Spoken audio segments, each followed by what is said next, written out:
دین لچر اور کمزور ہو جائے گا، کیونکہ قرآن نہیں ہے۔ اب دین اسلام کو باقی رکھنا تھا، اس لیے اللہ نے قیامت تک کے لیے دین اسلام کو بھیجا تھا، کوئی دین نہیں۔ وَمَن يَبْتَغِ غَيْرَ الْإِسْلَامِ دِينًا فَلَن يُقْبَلَ مِنْهُ۔ اب اگر دین اسلام کے بعد کوئی اور دین کو ذریعہ نجات کوئی سمجھ کر قیامت تک بھی اگر آئے گا تو اللہ ہرگز بھی اس کو قبول نہیں کرے گا۔ لَن يُقْبَلَ مِنْهُ، اللہ ہرگز بھی قبول نہیں کرے گا۔ اللہ نے بہت سختی سے منع کر دیا۔ دین اسلام قیامت تک باقی رہنے والا ہے، اس لیے اس کی بنیاد اور اساس کو قیامت تک باقی رکھنا تھا۔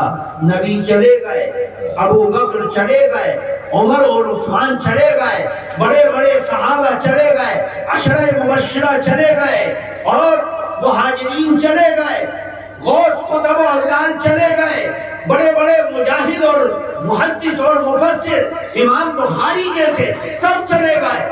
دنیا میں کوئی باقی رہنے کے لیے نہیں آیا، کیونکہ انسان ہے۔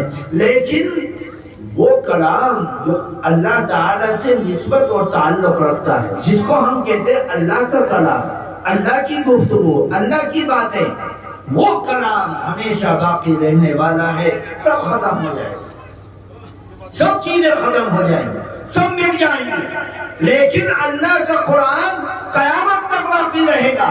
اور اس قیامت تک باقی رکھنے کا ذریعہ اور سبب اللہ نے مسلمانوں کے بچوں کو بنایا، جو ان مکاتب کے اندر، مدارس کے اندر، خانقاہوں کے اندر، مسجدوں کے اندر، منبروں میں قرآن کی تلاوت ہوتی ہے، اور اس قرآن کو پڑھنے والے معصوم بچے، دنیا کی کون سی کتاب ایسی ہے جس کتاب کے بارے میں دعویٰ کیا جائے بڑے بڑے LLB، بڑے بڑے ایڈوکیٹ، بڑے بڑے وکیل، بڑے بڑے ڈاکٹر، بڑے بڑے انجینئر، بڑے بڑے فلاسفر، بڑے بڑے دنیا میں انسان آئے اور اپنے علوم کو سیکھنے میں مہارت حاصل کی، لیکن قرآن پاک کے علاوہ کوئی اللہ کی کتاب ہو یا انسان کی کتاب ہو، کسی کتاب کا حافظ دنیا کے تختے پر آپ کو دکھائی نہیں دے گا، لیکن قرآن کے حافظ 1 2 3 لاکھ 2 لاکھ 3 لاکھ 4 لاکھ، کوئی تعداد، کوئی تعداد۔